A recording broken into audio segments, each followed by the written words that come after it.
listening to Heroes Forge, a Heroes of the Storm podcast.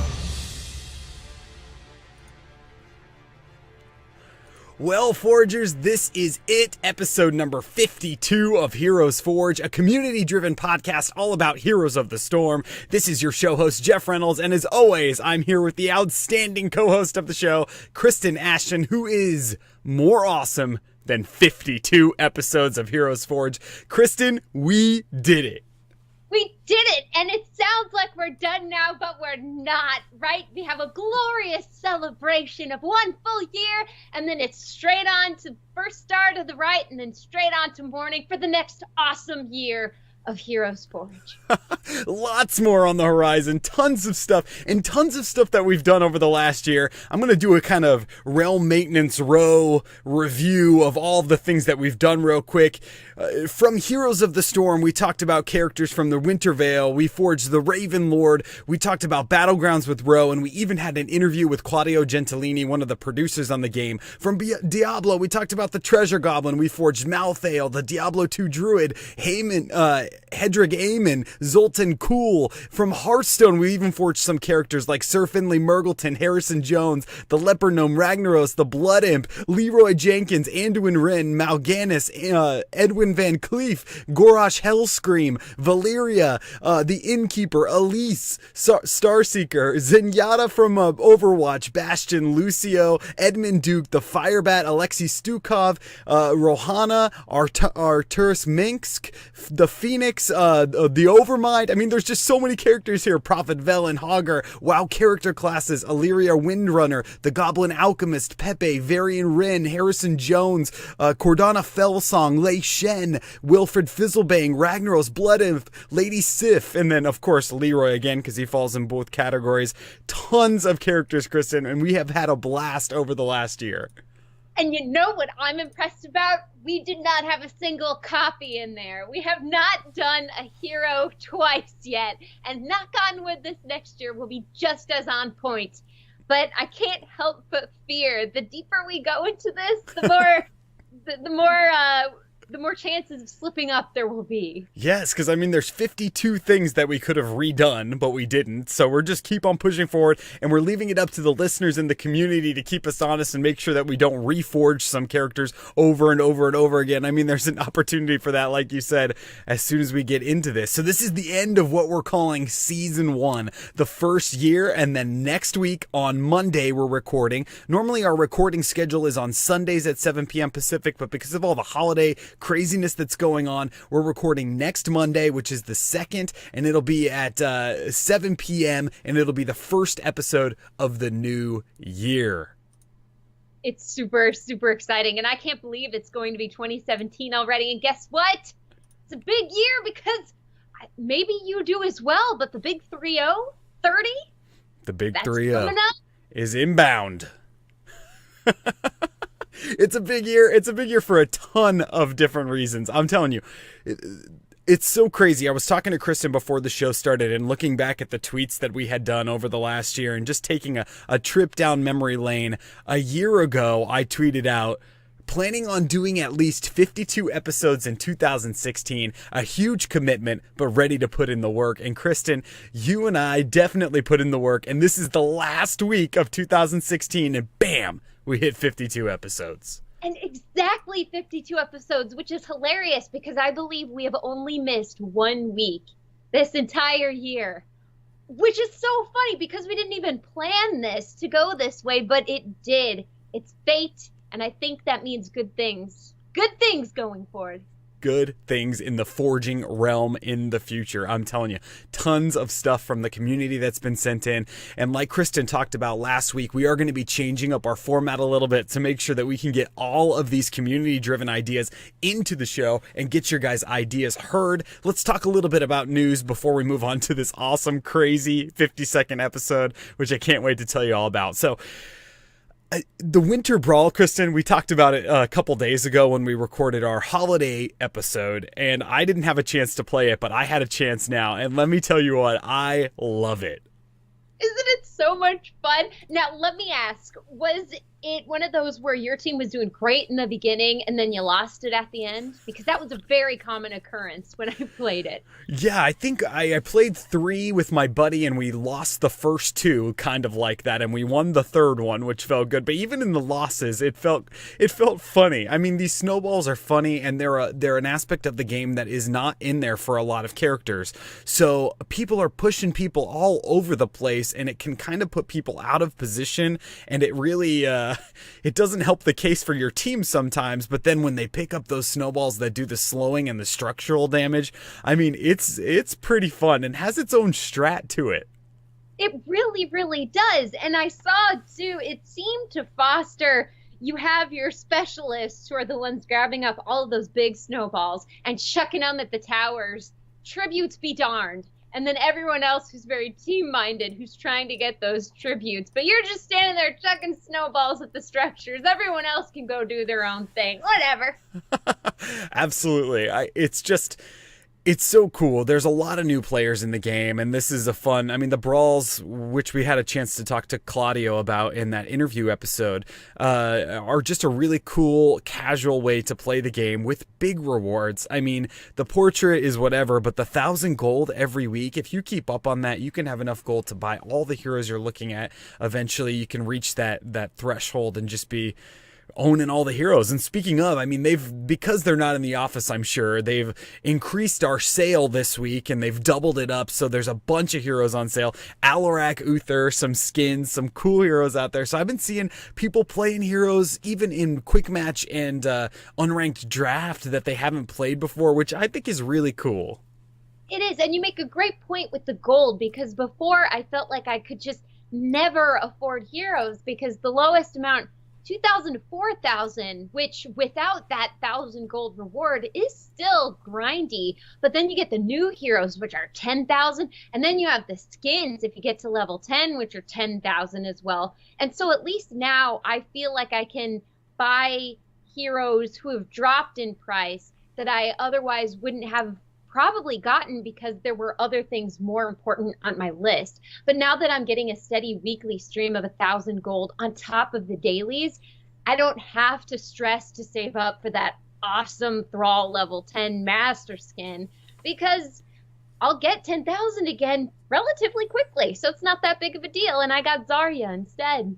Yeah, I like the fact that you can use your gold for heroes, and then if you want to buy skins with cash, you can use your cash to buy the skins, because you don't have to worry about the gold that comes pouring in, because as long as you play 3 brawls, which I think is really neat that they don't require you to win the 3, because maybe it's just not the brawl for you, and you lose the brawl and all of that over and over and over again. Without the salt, you just have to play 3, and you get that 1,000 gold. So I think they're on the path here to keep some people around, and it's turning out to be really fun.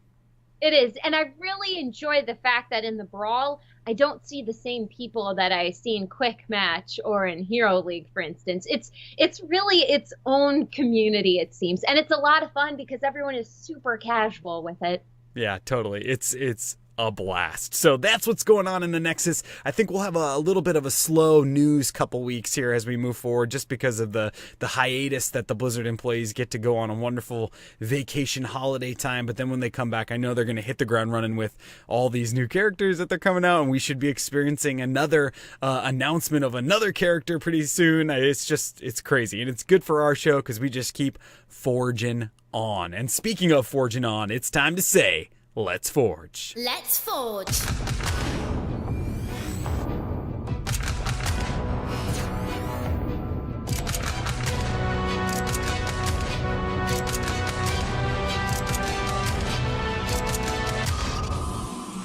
All right, 52 times so far we've said let's forge, and we had a suggestion from a listener long time ago. It was like 7 months, I want to say. And then these suggestions kept rolling in, so Kristen and I couldn't ignore it, and we have to do a special forging on this episode. Kristen, why don't you tell everyone who we're forging this evening on our year celebration?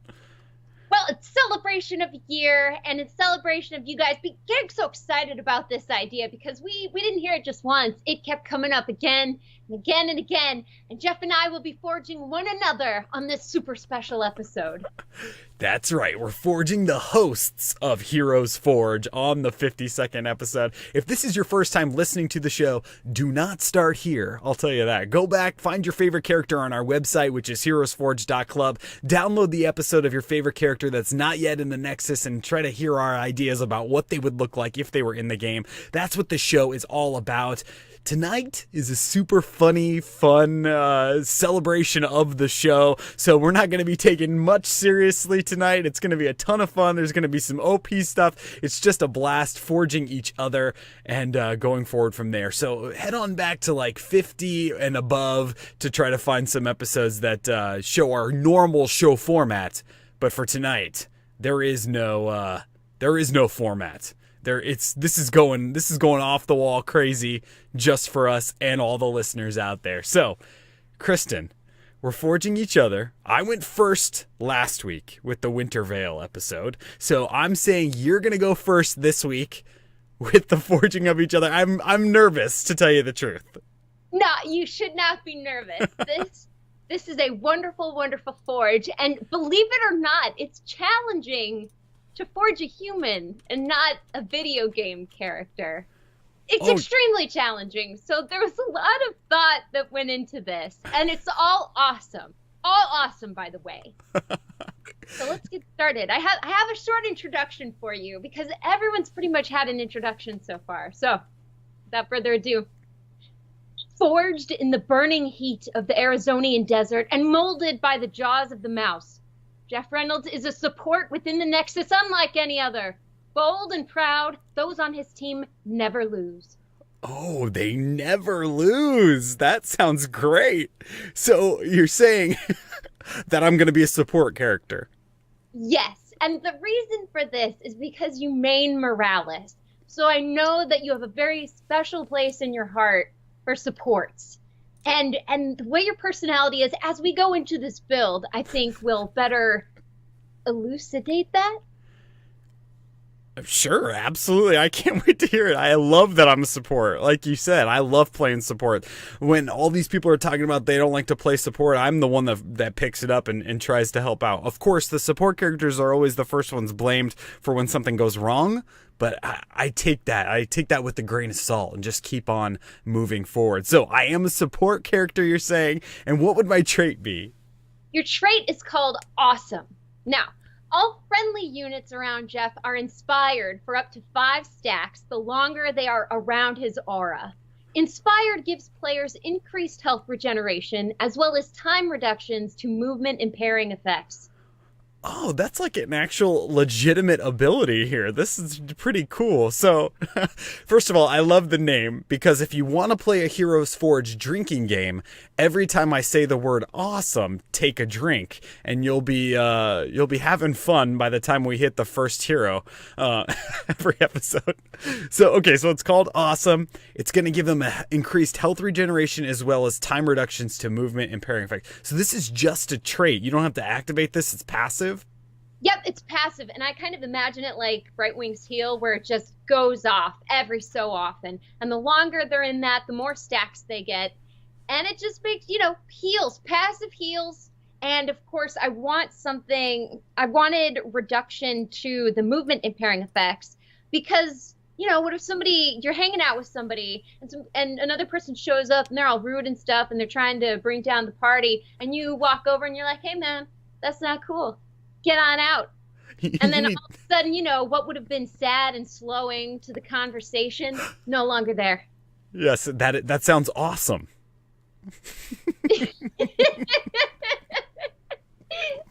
It absolutely does. I love that. That's really cool. I can't wait to see where this goes. Okay, so what were you thinking for my mount if I had a specialty mount in the game? I thought this would be so cool. I don't know your car preference, for instance. So I went with like a classic Mustang from 1969 because that was the best shape of the Mustang. And it can come in either black, red, or blue with white stripes. Yeah, the blue with white stripes would be legit. That's like the last skin variation, right? You have to work to get that one. Yes, you do. And when you get it, I would look pretty cool in a blue with I'd look pretty awesome, some would say, in a blue 1969 Mustang with white stripes. Well, there we go. and what if you're in this car and you're just following your team around, giving off the passive trait? Oh, that'd be really neat. Because you could be mounted and still give them this, because it's, oh, I see what you're saying. That's really cool. Just driving around, cruising down the Nexus in a Mustang. Love it. What were you thinking for my basic abilities? Okay, basic abilities. The first one is called Let's Talk. Now, instead of fighting, Jeff is a master of words, ready to carry on a conversation for however long it needs to go on. Now, should enemies try and attack him directly, Jeff launches into an engaging chat, rooting and stunning surrounding enemies in place as they find themselves drawn into the conversation. I can see where the inspiration comes for this ability, because sometimes for our listeners out there, after the show, I just start talking at Kristen. We're just talking back and forth, and I probably, talked to her for too long, and we're trying to, she's like, So a master of words, ready to carry on a conversation for however long it needs to go on. It just fits me perfectly. Exactly, and imagine too this queue, if you could spam queue and keep them all there talking, so your team can just come in, wipe them out, victory on your hands. So can there be a talent in this where like a water cooler pops up and everyone's just like chatting around the water cooler with Jeff, the character in the game? Totally, water cooler. What else? Maybe a barbecue grill. Oh yeah. Other places people chat poolside, so maybe there's one of those plastic fold-out chairs. Or like I pull up in my Mustang, jump out of the Mustang, and then Vala's like coming in to attack, and I'm like, hey, check out my Mustang. And hey, are those 24-inch wheels on there? Yeah, I just got some brand new wheels on this Mustang. I mean, there's a ton of places you could go with this. Well, there you go. I love the idea of having the car there. It never disappears. You always have to go back to where the car was last. You got to park it somewhere. That's very funny. Okay, what were you thinking for second basic ability? Okay, second one is the heal, ever the optimist. When times are the bleakest, that's when Jeff's healing soars. The lower the health of the target hero, the higher the heal. Oh, okay, so this is just a straight up heal, ever the optimist, like an Uther heal, but if they have lower health, they're going to receive more from this Jeff tune. Exactly, because it looks bleak, it looks like you're gonna die, but guess what? You're super close to death, so that's when a huge heal is going to come in and save you and keep you fighting for longer. Cool, so I like pause the chat, so I'm just like talking to this person. Hold just one quick second. Throw off a heal and then just keep talking with them. Basically. Now the question that popped up in my mind that I couldn't come up with a good answer for is the visual flavor for this. What would your heels look like? That's a really good question. I really enjoy adult beverages, so maybe heels would be like tossing a beer to somebody or something. Watch out, Lily. You are no longer wanted in this Nexus. That's right. Why get a Lily cup when you can get a Jeff beer in the Nexus? So yes, that's what I would say. Either beers or maybe like shooting like encouraging looks to people or something. Be like, yeah, you got this, guys.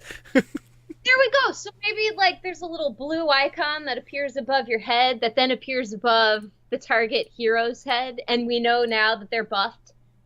Absolutely. That's it right there. I love it. What's your next basic ability?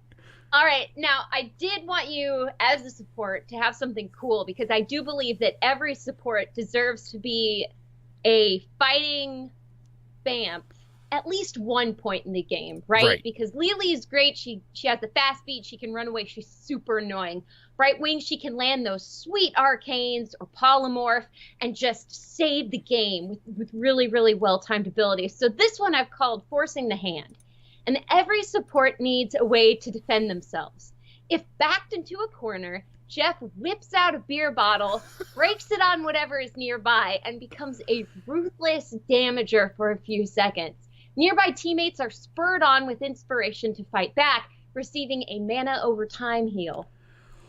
Oh, cool. So not only can I give him the actual heal, but I can also give him a mana regen if I'm fighting with them.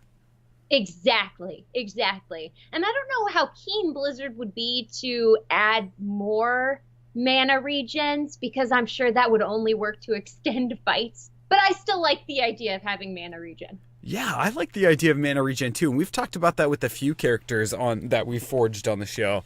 And I think it's an untapped thing that, if done right, would really have a great could have a great impact on the game and how fights go. But you really said it right, saying that it would increase the length of these fights, and maybe that's not something that they want, which is probably why we haven't seen it to the extent that we're talking about here.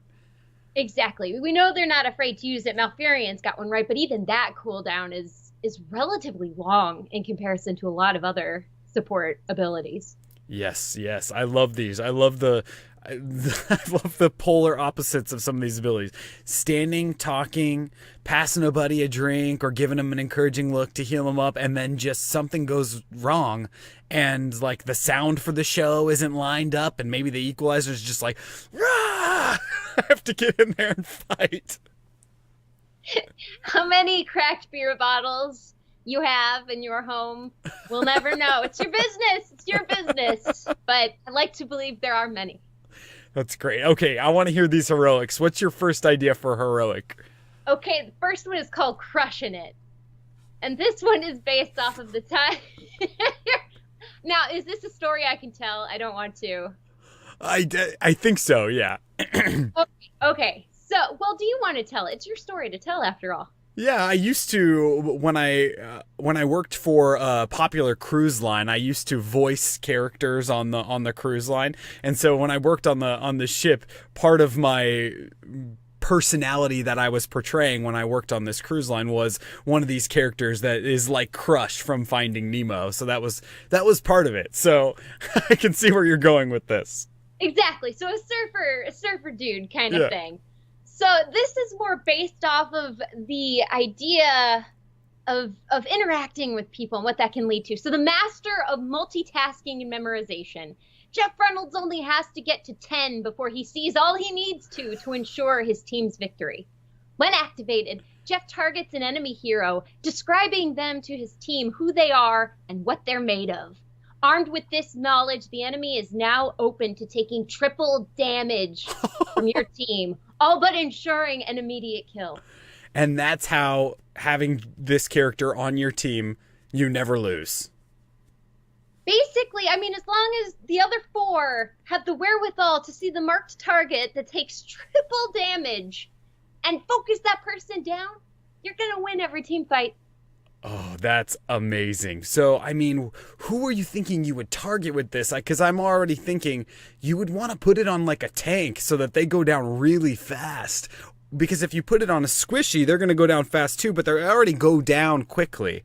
So what's the strat with this, do you think? The strat with this, I think, would be whoever is closest to the full team, your full team, right? So easiest, you can take the most advantage of it within the time constraints, and be the person that doesn't have an escape, because it's like a bad Stitches hook. When you hook somebody like a Li Ming who can just teleport out, you've wasted a hook when you could have gotten someone so like Gul'dan who doesn't have any kind of escape, and suddenly you've got huge value. Yeah, that's great. That's really, really well said. I mean, you can take that into any really hero that you play and kind of adapt that theory to a whole bunch of abilities. That's great. Definitely. It's a big critical thing you have to learn, at least as Stitches anyway, right? Yeah, but there's a lot in there, I think. It's really good. Okay, so that's really, really powerful. Triple the damage. So you're basically pointing to someone and saying, that person right there needs to die right now. I know all I need to know. Now you all know now you all now know what you need to know. Let's get them. Absolutely. What's the second heroic? All right, the second one is called the Creator. Now, knowing heroes isn't Jeff's only gift. He also goes by the Creator in some of his more esoteric circles. In this role, he crafts tales that entrance even the most unimaginative. After launching into a story, the entire enemy team is held captive more and more the longer the story is told. It is an area effect that slows enemies the longer they're in it, eventually stunning them outright. And Jeff, while doing this, can move it around at half speed because it's centered on him. However, it can be interrupted. Oh, wow. So this is like a Thrall earthquake, right? Is that what you're saying? Like it's got that big of an area that you're affecting. Heroes that are in this area, if the story is being told, are slowed and they're trying to get out of it, but the Jeff Toon is moving on the map with them to try to get them to stay in it long enough so that they're going to get stunned. Exactly. Yeah, so maybe not the size of Earthquake, maybe between Earthquake and Slowing Sands. Oh, okay. Because Earthquake is huge, and as OP as that would be, and amazing, gotta rein it in a bit. Yeah, and I like the idea of being able to move that around. Now, of course, you wouldn't be moving full speed, so everyone would have a chance to get out. But if they don't, they could be severely punished. That is really a cool idea in general. I mean, even if it wasn't on this silly character of me, this would be a really cool idea to have. Maybe like a priest has it or something where they have this AoE circle where they're channeling this slow, but if you stay in it too long, you're going to take a serious stun. And then, I mean, that's what I love about some of these builds we talk about, where it forces people to choose whether they want a team fight there or not, if they can eliminate this character or not in time where no one will get stunned, or if they're all going to retreat because if they all get stunned, then we're in a whole different situation. Then you could combo wombo this with like some damage dealing Starfall or something like that. It's going to do damage in this area too. So well done. Thank you. Well done to you, Toon Jeff. This is really funny, Kristen, and it's actually really, really, really well done. When you hear mine, you're going to laugh because it's nothing like this. But it's very, very funny. This is really great. Okay, so if you had to sum my character up in like a short sentence, if I was to be put into the Nexus, what do you think it would be? I'm going with too cool for school. Too cool for school. Rolling up in my 1969 classic Mustang and having a chat by the barbecue. Very cool. Okay, that was me. That Kristen forged me. If you're just tuning in now, what we're doing is we're forging each other for our 52nd episode celebrating 1 year. And we've been able to do this for 1 year because of all of the support from the community and all of our patrons. If you'd like to support the show like they do, you can head on over to patreon.com/HeroesForge and check out all the awesome goals that we want to reach in 2017 and bring you more awesome episodes with real characters week after week after week. So patrons out there, like we said just a few days ago, honestly, from the bottom of our hearts, thank you, thank you, thank you. And for everyone out there that's given us a rating on iTunes, it really helps the show grow. We want to get the word about the show out there to everybody that would like to listen to it. So retweet our tweets, follow us on Twitter, make sure you're telling everybody out there about the show, and we'll do the same. Keep bringing you awesome episodes. Awesome. So take a drink. All right, it's time to move on to the next build, which is my build of Kristen, which I feel a little bit sorry for you, Kristen, because I feel like my job was way easier than yours. I'm not as out there on the interwebs as you are with all of the stuff that you do and the blogs that you do and the pregame shows and stuff. So you had a much harder challenge than I did. So here is my introduction for the Kristen hero for Heroes of the Storm. From within the world of the interwebs comes the most OP hero ever introduced into the Nexus on this show. Her passion and pursuit for excellence is unmatched, and in the Nexus that would be no different. From braving her horror game stream, rocking the Into the Nexus pre-show, and her outstanding builds on HeroesForge, she would still have the time to blog about health and fitness. Adventurers beware. There is not a hero out there that can compare with the next hero forged on HeroesForge. That's right, you guessed it, it's Kristen Ashton. That deserves a flex. I'm flexing right now for all of you listeners. So just imagine the most perfect flex you can. There we go. And it was much easier, I'm sure, for me to forge you. So let's get into this. Of course, I would have to say that Kristen would be a tank in the game. A tiny tank, to be more specific, that would act like a bruiser and a tank. And I'm not kidding when I say the most OP hero in the game. So let's get into a trait here. I'm calling this trait Battle to be Better. In the Nexus, I feel like I have to talk in my movie theater trailer voice when I... like I have a movie theater trailer voice. I have to talk like I'm a movie theater trailer person. Battle to be Better. In the Nexus, Kristen would be a tiny tank, but don't be fooled by her size. Her trait is so OP that all tanks are jealous and aspire to half the power that she has. Artanis, Diablo, Joanna, and the others, they all send letters to the developers at Blizzard to get buffed so that they could compete with Kristen. But alas, her power is unmatched. Her trait, Battle to be Better, is a trait that can be activated for any friendly player. When the trait is activated, the selected character will see a short tutorial video while they're on a death timer that is narrated by Kristen, showing them what they could have done better for the next time. These videos are salt-free and allow for the players to better their gaming skills for future battles.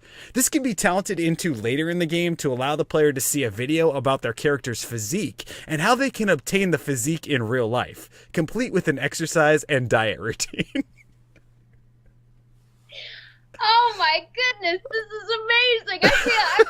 I wish I had known. This is so imaginative. I'm going for a real hero. I know, you did great. In the Nexus. And here we have this imaginary godlike being. Oh.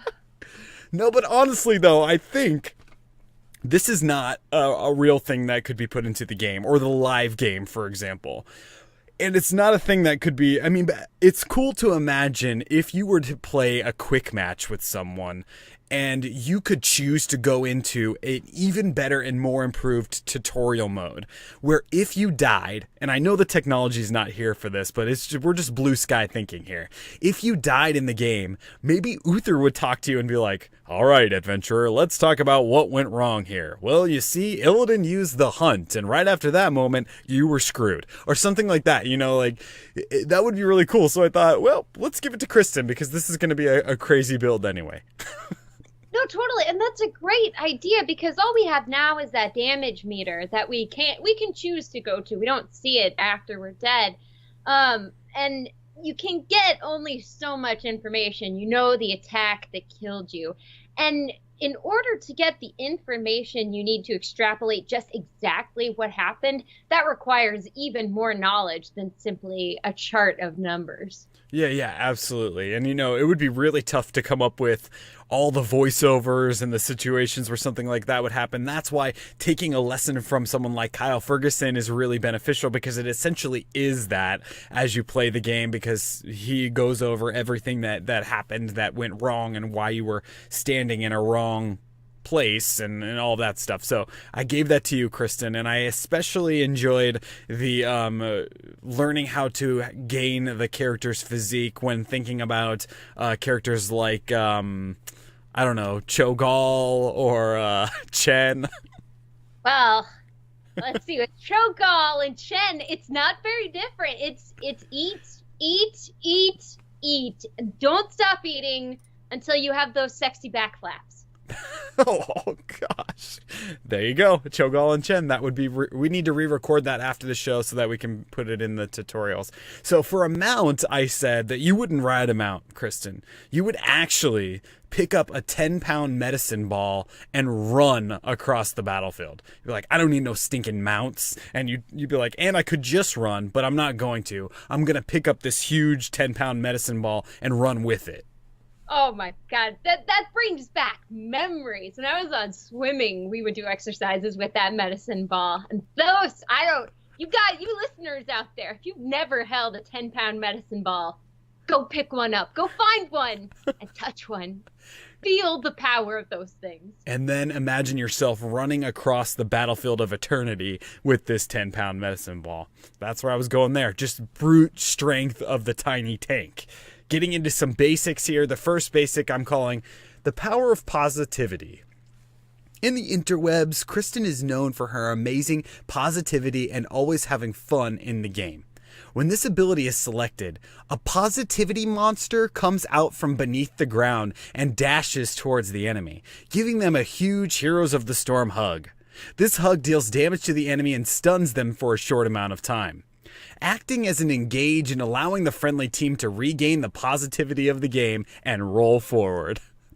That's awesome that it's a monster, because I wouldn't hug my enemy teammates. You're exactly right. It would have to be a monster, because I would not touch the filth on the team that is against me. But you're trying to give your team the power of positivity. And what better than a big, I mean, I'm imagining it, but you could probably tell me even more about what you think a positivity monster would look like. I'm imagining it's like a big, furry positivity monster. What color? I mean, so are we thinking Sully from Monsters, Inc.? Big fuzzy? Yeah, big fuzzy like that. Or you could go the complete opposite direction and make it like a really, really gross Stitches type of positivity monster that's really not positive at all. I think that's funny too. That's very true. Okay, so how about a happy medium where it's kind of like the Gremlins? It's cute until it hugs you, and then its true nature is revealed. Bam. That's it right there. It's running up, hug me. And I kind of, off of everything that you do, I mean, on Twitch and your blog and everything, I'm trying to take a piece of each one of those things. And I imagine that, because there was a while that you were playing these horror games on stream. And so I said, this could be like a horror game moment here where this big positivity monster comes out and attacks the enemy team. Totally. Let's get into the second basic, which is called bench press. Kristen will pick up the closest hero and bench press them into the sky. When they hit the ground, they will take damage. This can be talented into later in the game to allow her I can't read it because I'm laughing. To allow her bench press to pick them up and put them into a sleeper hold and then do a WWE-like smash into the ground. Depending on the weight of the enemy character, they take more or less damage in this attack. Oh, interesting. Could you imagine if they introduced attacks like that into the Nexus, where it was based on the weight of the hero? Yeah, wouldn't that be crazy? I mean, maybe not the weight, but maybe if they had a certain type of, when they have 500 heroes, 2 years from now, and maybe there are heroes that can do more attacks to, or more damage to heroes from specific universes, right? Like, what if there was a Diablo character that could do more damage to Diablo heroes? Maybe that wouldn't work. Maybe it would. I don't know. I mean, like you were saying, 500 heroes that far in the future, probably, right? Because 500 heroes in, I'd be kind of hard-pressed to not want to dabble in that idea. Yeah, they'd have to come up with something new, and I know that they would be able to. So that's bench press for Kristen. And then this is probably my second favorite. We haven't gotten to my favorite yet, but my second favorite is called the esports pose. When activated, Kristen's character strikes one of 10 poses that stun enemies in the area. If you have watched any of the BlizzCon Heroes Championships, then you've seen Kristen doing these poses. Flexing, screaming, and intimidating the enemy is one of the Tiny Tank's special moves. This ability affects heroes in a small AoE circle under her, stunning them for a short amount of time. Because she's posing, she's unable to attack during this ability. And you might be thinking to yourself, this Kristen character has 3 stuns on one character? Hell yeah, it does. 3 stuns. And that's all it is. When you choose Kristen as a hero, you're stunning everybody. And they are going to be stun locked forever. Now I do have to ask, since I will be, I'm assuming, a short tune. Very, very, very short. Mm-hmm. Murky. Maybe even shorter than Murky. In this ring, is it only the people that are right there because the people that are further back can't quite see over their shoulders or something? Yes, it's just a very short area, no pun intended, like the area just around you as you're flexing. Those people are stunned. There you go. And chat is saying Kristen is stunning. That's exactly what it is. You just go like that flex at the beginning of the show and they're just like, whoa, That's crazy. And little did they know they're just about to get nuked by, Nova or something. There we go. There we go. This is getting crazier and crazier with every ability. This one is probably the craziest. I'm actually going to save that one for the second heroic. The first heroic is called Murky Power. And it's the power of Murky, which is Kristen's favorite character in the game. Or one of her favorite characters.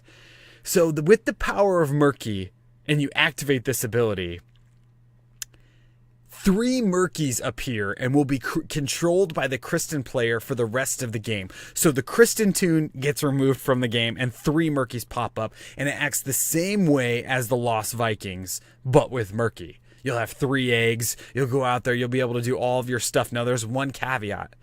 All of the Murkies are forced to take March of the Murlocs. And when one of them uses March of the Murlocs, they all use March of the Murlocs. I'll tell you a secret. I was never a fan of Octograb. I only took Octograb because I know it works well in team fights. March of the Murlocs has always been my favorite heroic for Murky. Really? Yeah, it's fun. I think it's the most fun. Octograb is all right, but March of the Murlocs is the most fun. And imagine if you had 3 Murkies and they all just unloaded March of the Murlocs at the same time. You could triangulate them, right? You could have a triangle of Murkies around the enemy team. You could surround them. It could be like a horror film, right? The enemy team is going through the woods. They're keeping an eye on the mini-map because they don't know where the enemy team is. And all of a sudden they hear a Murgle. They stop and look around. The bushes rustle. Someone shoots an arrow. Toronto shoots an arrow. Stuns nothing. There's nothing in that bush. They hear another Murgle, maybe 2 Murgles, and they start looking around. They get scared. Then all of a sudden 3 horns in unison. And then the Murky's team comes in, and it's a massacre. It's a massacre. That's totally OP, adding 3 Murkies to the game, and they all have eggs. I mean, it would just be a Murky attack if you decided to take that. But why would you take that when you could take the most fun heroic I think I've ever thought of, which I'm calling FPS. This is the second heroic for the Kristen character. We all know that Kristen has been learning to play FPS on her stream and has come a long way over the last year with games like Doom and BioShock. When this ability is activated, the game goes into a first-person shooter for the Kristen player, and they are equipped with a Rambo minigun to go nuts on the enemy team with. OP or just right?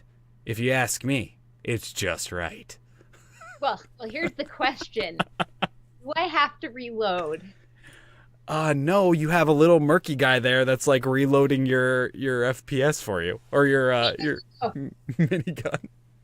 Boom! That would be the coolest. And could you imagine if they did it new Doom style, where you could just, oh my goodness, that would be so cool. That transcends even a Kristen hero. Could you imagine playing a hero in the Nexus and you get to go into first-person shooter and just decimate the enemy team? Games, on a serious note, games like Smite are MOBAs, and they play in a third-person side. You're behind your character, and you're playing not from a top-down view like League of Legends, Dota, and Heroes, but you're playing behind, and it has a very different but similar feel to it, because you're still doing the same types of things, capturing mercenary camps, going around and doing objectives and map objectives and things like that. So it's not out of the realm of a game being created like this. It's absolutely out of the realm for a game like Heroes to allow you to just drop down into a first-person view of the game. What would the game look like? I mean, it would be crazy. Right, and do they even have engine support to do something like that? Because I think, was it Heroes is built using the old Warcraft engine? So there's probably not even a way to do that without breaking some serious rules that have been established. But the idea is still a beautiful, beautiful thing that maybe, just maybe in the future, we might see. You're right. There's no way this engine could be able to do this. But imagine if like the Kristen character pulled out a walkie-talkie or something and was like, we're going to need some support. And then from the top view, you kind of flew in to where Kristen was, and you got to take the first place shooter position behind the character. Stupid. Just stupid. And we're allowed to be stupid on the 52nd episode. I'm telling you, some crazy stuff. So if I had to sum up this character in one sentence, it would be just the tiny tank devastates all. That's all that needs to be said. And part of me is sad. Dream Destroyer is my tag. I mean, I know I could change it. You I know could. I could change it and become the tiny tank that we all know is there. You should. And then your avatar picture should be that picture of you at the BlizzCon tournament. I wasn't kidding about that, everyone out there. I know we talked about this on our BlizzCon episode, but Kristen honestly was all over all of these videos at BlizzCon because of her awesome energy at all of these events. And I know next year it'll be the same thing because the camera guy came over and got Kristen on camera and she was on stream just flexing and screaming. I mean, it's intimidating. Yeah, it is. You scream at the cameraman until he's scared enough that he demands to get video footage of you because he knows you'll destroy him. And that's how you do it. I think that's exactly what happened, actually. So before we can say that we have forged each other in the Nexus, we need to talk about some specialty skins and dance moves, which is what we normally talk about these heroes. Let's start with Kristen. What would Jeff's specialty skin be? I read ahead. I shouldn't have read ahead. It's retro, man. Like, I see you in this retro stuff. So I thought a hilarious skin, which we don't have in the Nexus, which I think would be fun, is a Disco Fever skin. Like John Travolta, Saturday Night Fever, bell bottoms, maybe a fro, and some tasteful gold necklaces. But they have to be tasteful, right? They have to be. You know, it's got to go with the whole ensemble. Absolutely. I love that. The Disco Fever. So I'm assuming with your specialty dance, does it go into that skin? It does. It does. And the dance, of course, is the Saturday Night Fever dance. The famous John Travolta, finger up, foot tapping, maybe even throw a reference into Airplane. Absolutely. That is funny. That would be a great dance in the Nexus anyway. I mean, that would be really, really great. Oh gosh, bell bottoms. And Chad is saying the hustle. Yeah. Do the hustle. Absolutely. Okay. My specialty skin for the Kristen character in the Nexus, I'm calling Ricarda Simmons, which is a female Richard Simmons. So we were on the same type of page here with like the afro and the workout outfit, but for Kristen in like, you know, a sweatband and everything like that. That's what I was picturing would be really funny. Well, as long as I don't have to shave my legs anymore, we're good. No, I mean, it's not Richard Simmons. It's Ricarda Simmons, which is the female Richard Simmons. Darn it. And then the dance move for when you're in your normal skin, like the normal Kristen, would be alternating Heisman poses. So you would just be like, step, step, huh, Heisman, and then the other direction. Step, step, huh, Heisman the other direction. Yes, maybe I could tackle somebody too. Sure. Awesome. Yes. Heisman poses, and then maybe you tackle the nearest character. If you haven't guessed it already, we can have whatever we want in these builds. So if you want to tackle the nearest character, go for it. Friendly or enemy unit, you can tackle them. Could you imagine? Oh, what if you could use your dance moves offensively or defensively in the game? Oh, that'd be cool. Another stun to add to the stunning build. To the stun powerhouse of the tiny tank. All right, before this gets any crazier, let's say that these heroes were forged.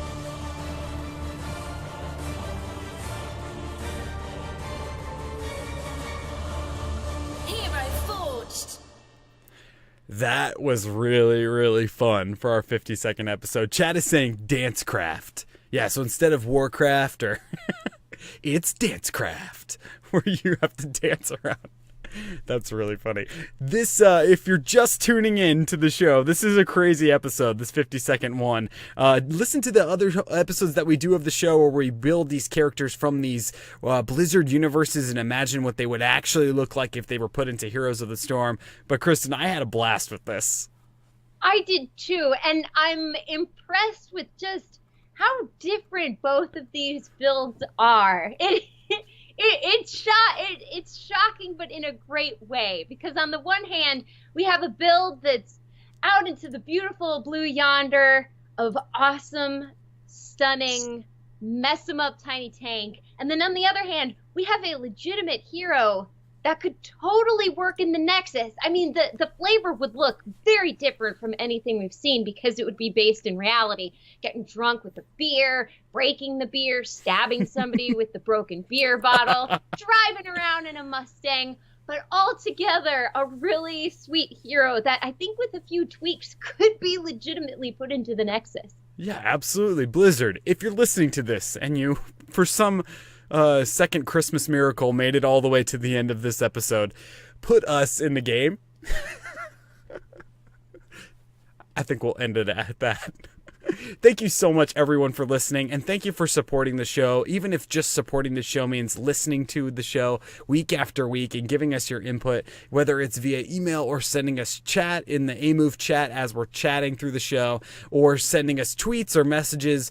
Honestly, it's the fuel that keeps this fire going, that you guys, you keep supporting us through this entire year, and here's to many more years and many more characters forged for the Nexus as we get the word about the show out there even more and have more input from you, the community. Kristen, where can people find you on the interwebs? People can find me at Dream Destroyer, that is DRMDESTRYR, over at Twitch, Twitter, and YouTube, as well as my health and fitness blog, battletobebetter.weebly.com. Amazing. Are you taking a break during the holiday season with Battle to Be Better, or are you posting continuously? The posts have been moved. So instead of Sunday nights, they are now Wednesday. So this Wednesday, there will be a post. Next Wednesday, there will be a post. And then it'll be back to the Sunday rotation. Awesome. Very cool. Can't wait to see it. If you're looking for me, I'm right here on HeroesForge. We record the show every Sunday night at 7 p.m. Pacific, except for next week. We'll be recording on the 2nd, which is the first episode of the new year at 7 p.m. Pacific, right here on twitch.tv/Amove TV, because we are part of the Amove TV Entertainment and Podcasting Network. For more great esports and video game podcasts, make sure you head over there to amove.tv and check out all of their content. It's on iTunes, Stitcher, Google Play, all of your favorite podcasting apps. Check out those shows because they are awesome, and we're thrilled to be a part of that community because, I mean, their content is just killer great. So we also are on iTunes, Stitcher, Google Play, and your favorite podcasting apps. If you like the show, drop us a 5-star review on iTunes. It helps the show grow. And make sure you leave us a little note with your name, and we'll give you a shout out on the next episode. If you'd like to follow us on Twitter, we're at Forge Heroes. That's where all the news about the show comes out, what heroes we're forging, the dates that we're forging, and all the cool Heroes of the Storm stuff we retweeted out to all of our listeners so they can get the news as fast as possible. If you have an idea for a character that you would like to see on the show, send it to us. You can send it to us a million ways. You can send it to us at contactheroesforge@gmail.com, which is our email address. It doesn't have to be a full hero kit. It can be just a suggestion for a hero that you'd like to see, or maybe even an ability for one hero that we've talked about already. We'd love to get stuff like that. Also, check out our website, which is heroesforge.club. We have 51 other characters and battlegrounds over there. Tons of stuff that we've talked about over the year. So check it out, heroesforge.club. And of course, if you'd like to support the show, you can do that at patreon.com/heroesforge. We want to reach some of those awesome goals in 2017. So head on over there and check out the goals so that we can get this ball rolling and even more episodes. And again, a huge thank you to our current patrons out there, rock stars, and thank you for supporting the show. Kristen, I don't even know how to end this one. I feel kind of funny after this is over because I'm like, wait, we did an actual show, right? I mean, this was real. It was absolutely real. I think you ended feeling awesome, and that this was super, super fun and a great idea given to us, because I don't know if we would have chosen to do this, to be honest. No, we probably wouldn't. So thank you to the community. We want to keep this show community driven. So send us your ideas. Head on over to the website, hit the contact tab, and shoot us an email. We read them all. Thank you to everyone that's in the chat tonight. I see some new faces in there, and it's great to see some awesome people returning as well. You guys are awesome. Kristen, you're awesome. Your build was great. This was a ton of fun. And I think we're going to call it there. And we'll see you all in the real world. 2017 status.